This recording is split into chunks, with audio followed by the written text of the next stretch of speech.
का मतलब होता है मढ़िया। ये ऐसा अनुमान है और ये माना जाता है कि पहले यहाँ पर मढ़िया छोटा सा कोई मंदिर जैसी संरचना यहाँ पर रही होगी। दूसरा शब्द आता है इसमें वाह। वाह का मतलब जो है हिंदी शब्दकोश में हम देखें तो पाते हैं बाहुल्यता, और यहाँ पर जंगल की बाहुल्यता है। तो ये माना जाता है कि जंगल की बाहुल्यता के बीच में उपस्थित या निर्मित एक छोटी सी मढ़िया जिसमें भगवान शिवलिंग के रूप में विराजमान है, ये मढ़ीवाह का मंदिर कहलाता है।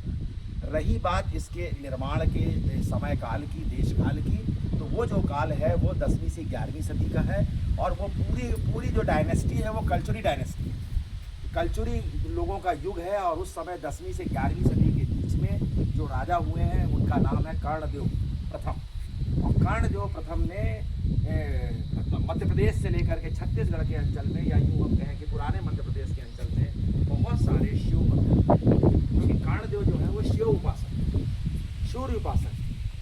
और इस मंदिर की सिलसिला को यदि आप देखें तो जो खजुराहो का कंदारिया महादेव का मंदिर है, उधर आएँ, उधर से आप उमरिया आएँ, उमरिया में मढ़ीवाह का मंदिर देखें, उसके बाद आप शहडोल जाएं तो वहाँ पे आपको विराट मंदिर मिलता है, उसके बाद आप जो है फोरम देव कवर्धा जाएं तो वहाँ पर आप देखते हैं।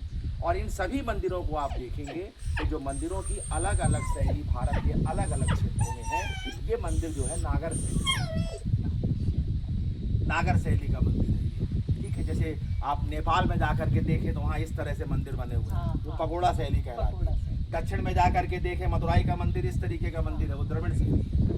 तो 3 तरह की शैलियाँ हम देख रहे हैं, लेकिन उत्तर से लेकर मध्य भारत तक में जितने भी मंदिर बने हुए हैं वो सब नागर शैली के मंदिर हैं। अब आइए देखिए, किसी भी मंदिर में जब हम चलते हैं तो ये सबसे नीचे का जो एरिया होता है, ये मतलब मैं नीचे जाऊँ, ये वाला एरिया, ये एरिया जो है ये बेसमेंट एरिया कहलाता है।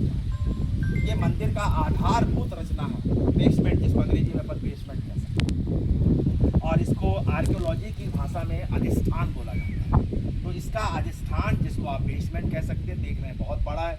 इधर से देखिए, चारों तरफ जाइए, इसका अधिष्ठान बहुत बड़ा है, और ये जो है सीढ़ी युक्त है, अधिष्ठान जो है वो सीढ़ी युक्त है। तो पहला हमने आर्कियोलॉजी में पाया कि मंदिर की अध्ययन में प्रमुख चीज़ होती है अधिष्ठान। इसका अधिष्ठान काफ़ी बड़ा है, काफ़ी ऊंचा है, सीढ़ीदार है, अंग्रेजी में से बेसमेंट कह सकते हैं। फर्स्ट। सेकंड, अब मंदिर में जहाँ पर हम लोग खड़े हैं, ये चारों तरफ का हिस्सा, ये खुला हिस्सा, इसको हम प्रांगण कहते हैं। पुरातत्व की भाषा में प्रांगण कहते हैं, जिसको आप घर में आंगन कहती हैं। ये परिक्रमा पथ है, अंग्रेजी में अगर इसको लें तो ये प्लेटफॉर्म है। तो पहला बेसमेंट हो गया, दूसरा प्लेटफॉर्म हो गया। आइए अब हम ऊपर की तरफ चलते हैं। अब जो मंदिर का प्रमुख हिस्सा है, ये यहाँ से लेकर के यहाँ तक की जो अपन बात कर रहे हैं, इस हिस्से को अपन कहते हैं द्वार। अंग्रेजी में इसको अपन बोलेंगे डोर। अब द्वार के भी 3 हिस्से हमको देखने को मिल रहे हैं। ये जो ऊपर वाला हिस्सा है, ये सिर के ऊपर का हिस्सा है, शिरोदल, सिर के ऊपर का दल, शिरोदल। ये जो किनारे का हिस्सा आप देख रही हैं खड़ा, ये कहलाता है स्तंभ।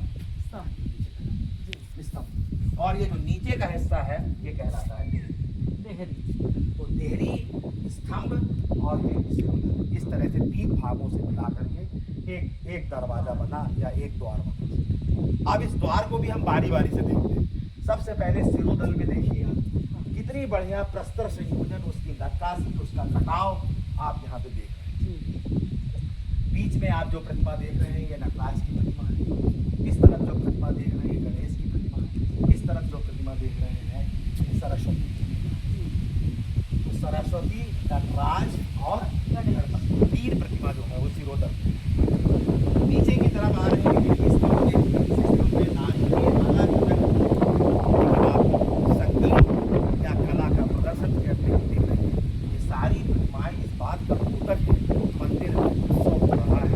मंदिर में प्रवेश करते ही आप ये वाले आपको खंबा, बहुत सारे अलग अलग डिजाइन बने किनारे आप यहाँ का मेल बूटा। नागर शैली के मंदिर की सबसे प्रमुख विशेषता है, किसी भी मंदिर में जाके देखिए, क्योंकि मैंने सगरा मंदिर में बताया, नागर शैली के मंदिर में देहरी के नीचे बाएं तरफ जो है ये यमुना है, और वो जो है मकर युक्त है, और दाएं तरफ जो है बाएं तरफ यमुना है, वो कच्छप युक्त है, और दाएं तरफ जो है गंगा जो है वो मकर युक्त और यमुना जो है कच्छप युक्त है। देहरी के इस हिस्से को देख लीजिए, मत्स्य मत्स्यावली, मत्स्य के अगले के मुख का मत्स्यावली, यही चीज जो आप नीचे देख रही हैं यही अभी हम सबसे ऊपर में भी देखेंगे, आमलक में देखेंगे। ये हो गया हमारा द्वार का शिरोदल 1, स्तंभ 2, देहरी 3। देहरी में यमुना और गंगा, वो यमुना जो है कलश ली हुई है, ठीक है। और इसी में जो है ये देखिए गज आपको दिखता है, हाँ गज है, गज जो दिखता है इसको बोलते हैं गज शार्दुल। मंदिर में अलग अलग जगह आपको दिखला दे, गज शार्दुल कहलाता है। ये इधर देखिए, इधर पे देखिए, और जो मैंने उसकी बात की थी, एक ये यमुना, कच्छप युक्त, गंगा, मकर युक्त, थोड़ी सी मूर्ति खंडित है। अंदर की तरफ आए, जब आप प्रविष्ट करते हैं तो भक्त के बैठने के लिए जो जगह है, साधक या जो ध्यान लगा रहा है उसके बैठने के लिए अभी केवल इतनी जगह है। ये यहाँ से लेके ये जी जी, इस हिस्से को अपन कहते हैं मंडप। मंडप मतलब साधक जो है वो मंडप में बैठ कर के पूजा करता है।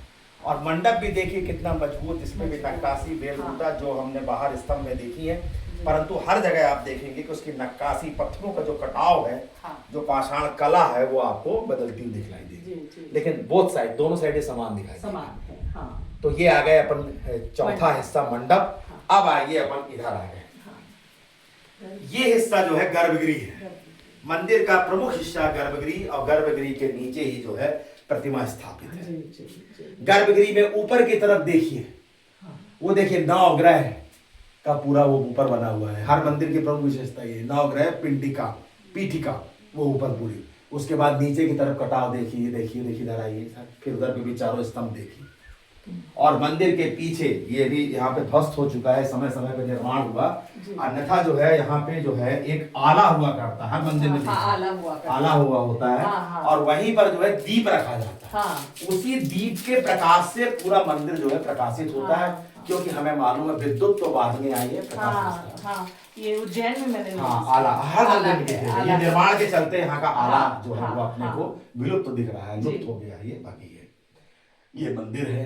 इस मंदिर के सेंटर पॉइंट में आप बैठिए, आपके पास वो तबला है तो उसको बजाइए, जो भी वाद्य यंत्र है उसको बजाइए। इसकी गूंज रिफ्लेक्ट होकर के जब नीचे की तरफ आती है, उसका एक चरमो आनंद जो है वो अलग प्रकार का होता है। गर्भगृह का मतलब ये शरीर में सबसे महत्वपूर्ण स्थान गर्भगृह, सेंटर पॉइंट पे। उसी तरीके से मंदिर में जो प्रतिमा है, ये प्रतिमा जो है पुरातत्व विभाग के अनुसार बाबा विश्वनाथ जी की मानी जाती है। विश्वनाथ मंदिर है। किसी भी मंदिर में आप देखते हैं कि उसकी जलहरी जो होती है उत्तर तरफ होती है। ये है उमरिया में स्थित कलचुरी कालीन यह मंदिर जो है 100% पूर्वमुखी है। सूर्य की प्रथम रश्मियां जो है वो इस मंदिर के शिवलिंग को स्पर्श करके भगवान शिव का अभिनंदन करते हैं, वंदन और नंदन करते हैं। तो ये जो है हमारा गर्भगृह। देखिए इस पे नक्काशी को आप जितनी बारीकी से देखेंगे उतना अच्छा लगेगा। और एहसास कीजिए कि उस समय की अभियांत्रिकी कितनी उन्नत थी, किस तरीके से इसकी कटाई की गई। जो आज के डेट में राजस्थान का सीकर जिला है, वहां के कारीगर जो है ये सब काम कर रहे हैं। तो ये एक जो है ये हमने पांचवा देख ली। फ्रंट वॉल है ना, इसके पीछे की तरफ देखेंगे पार्श्व वॉल, फिर इस तरफ भी देखेंगे अपन, इस तरफ भी देखेंगे।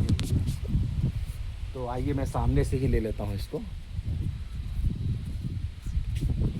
अब जो मंदिर का छठवां भाग है दीदी, ये नीचे से ऊपर की तरफ बन जा रहा है ना, जिसको अपन कह सकते हैं बॉटम टू टॉप, नीचे से ऊपर की तरफ जा रहा है। ये पूरा हिस्सा एग्रीगेट रूप में, एकीकृत रूप में कहलाएगा शिखर। नीचे से ऊपर की तरफ जो हिस्सा जा रहा है ये शिखर कहलाता है, ठीक है। और शिखर के भी फिर ऊपर जाकर के देखेंगे तो एक भाग आपको और दिखलाई देगा, एक भाग और दिखेगा। पहले हम शिखर में चर्चा कर लेते हैं। किसी भी शिखर के निर्माण में भित्तियों का निर्माण आवश्यक है। भित्ति का मतलब दीवार। पुरातत्व की भाषा में भित्ति बोलेंगे और अपन हिंदी की भाषा में दीवार। तो 4 दीवारें हैं। चूंकि मैंने प्रारंभ का वर्णन पहले कर दिया है, इसके लिए मैं इसकी पुनरावृत्ति नहीं कर रहा हूँ। ऊपर एक देखिए आपको झरोखा दिखलाई दे रहा है ना, विंडो है जिसको अपन वेंटिलेटर कहते हैं। तो भगवान के लिए भी एक रोशनदान था, है ना, तो वो वेंटिलेटर है ऊपर। अब आ जाइए आप इसके दक्षिण जो दीवार है,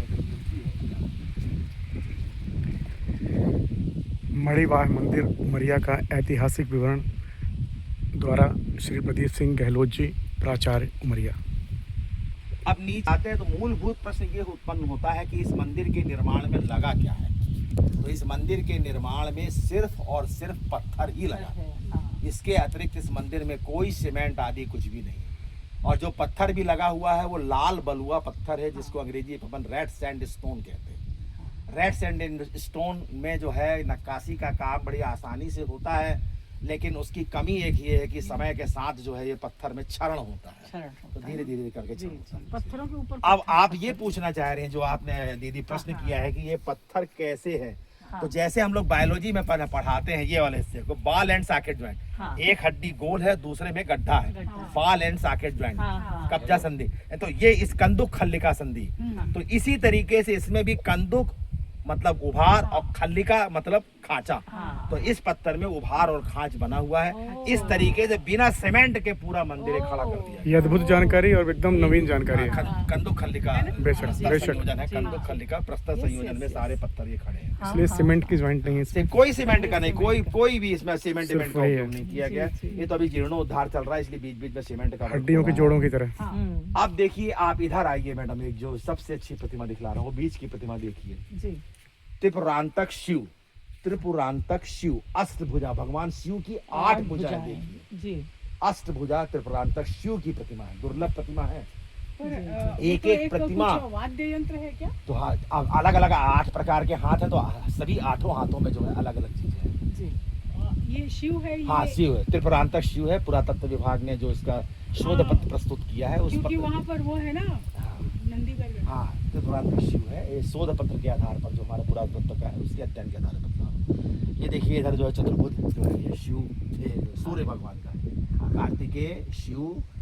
और जो है इसमें आप देख रहे हैं अष्ट मैथुन क्रिया को प्रदर्शित करती हुई नर और नारी की प्रतिमाएं जो है प्रदर्शित हो रही हैं, जो खजुराहो पर भी हैं। और उसके बाद जो है समय समय पे जो बड़ी खूबसूरत प्रतिमाएं दिख रही हैं उनको अपन अप्सरा कहते हैं जी।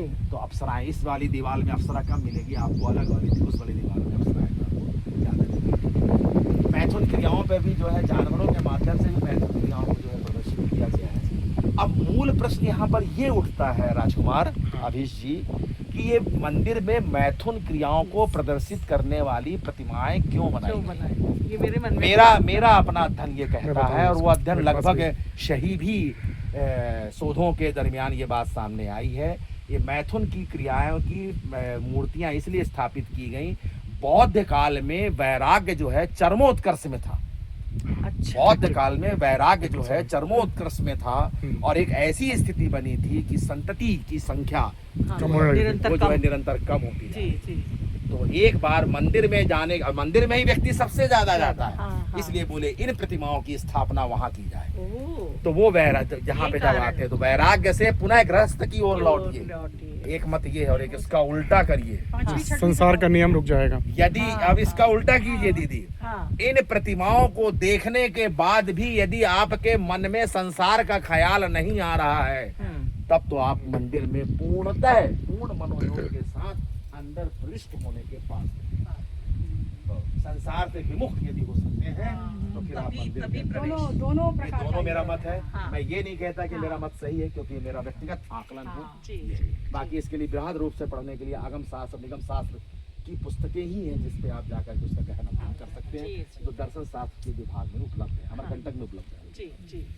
अब आइए इसके जो है हम पार्श्व या जिसको हम पश्चिम की दीवार कहते हैं, इधर आइए।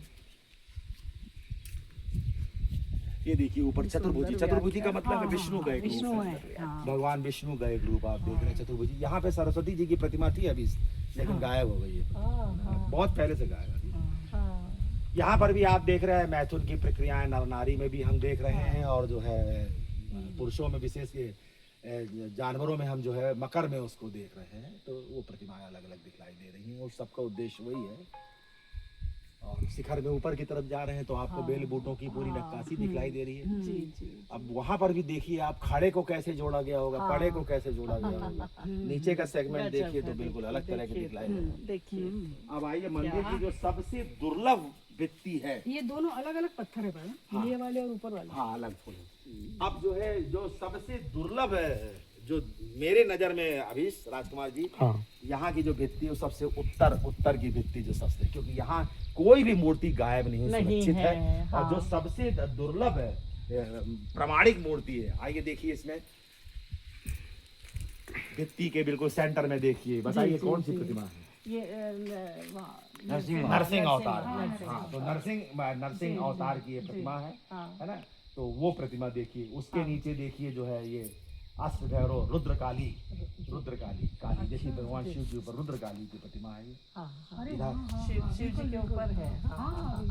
रुद्रकाली। उधर जाइए देखिए, भगवान सूर्य की प्रतिमा देख रहे हैं, वो देखिए उधर सूर्य की प्रतिमा देखिए, कार्तिकेय जी की प्रतिमा देखिए। बीच में इस दीवार में देखो अभी जी, इस दीवार में अप्सरा है। ये अप्सरा है, ये सिंपल, ये अप्सरा, एक अप्सरा यहाँ पे देखने को मिलेगी, इधर भी होगी, अपोजिट में भी होगी, ये ऊपर इस तरीके से ये अप्सरा। ये वो साइड में। सोचिए कितना उत्सव भरा वो समय रहा होगा जब ये मंदिरें निर्मित की गई होंगी। अब यहाँ पर एक मूल प्रश्न ये उठता है कि ये मंदिर जो है या ऐसे स्थान निर्जन एकांत में ही क्यों बनाए गए? ध्यान साधना के लिए, ध्यान साधना के लिए। आप देखिए गुफाएं बनाई गई हैं, मंदिर बनाए गए हैं, मढ़िया बनाई गई है, चबूतरे बनाए गए हैं, जैसे कबीर का चबूतरा देखिए, ये सब। हाँ, गुफा भी है, ये इधर नहीं, दूर पे जाना पड़ेगा। और जो है चबूतरे भी बने हुए हैं, ये सब उस समय के लिए शांत है। ये हमारा सौभाग्य है कि उमरिया वैसे भी शांत है, पर्यावरण से भी है और इन मंदिरों की वजह से भी है। तो हम जब इन मंदिरों पे आते हैं तो बड़ी दिव्य अनुभूति का ये आपका जो है मंदिर है।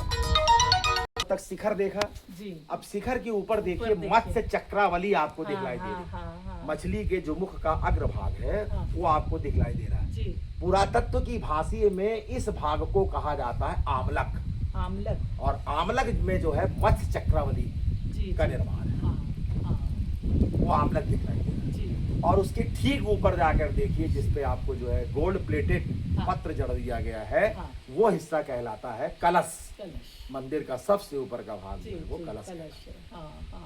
तो एक बार मैं पुरातत्व की भाषा में पूरे मंदिर को आउटलाइन देते हुए पुनः बतलाऊंगा। मंदिर का जो सबसे पहला भाग था वो अधिष्ठान था, दूसरा भाग जो था वो प्रांगण था, तीसरा भाग जो था द्वार था।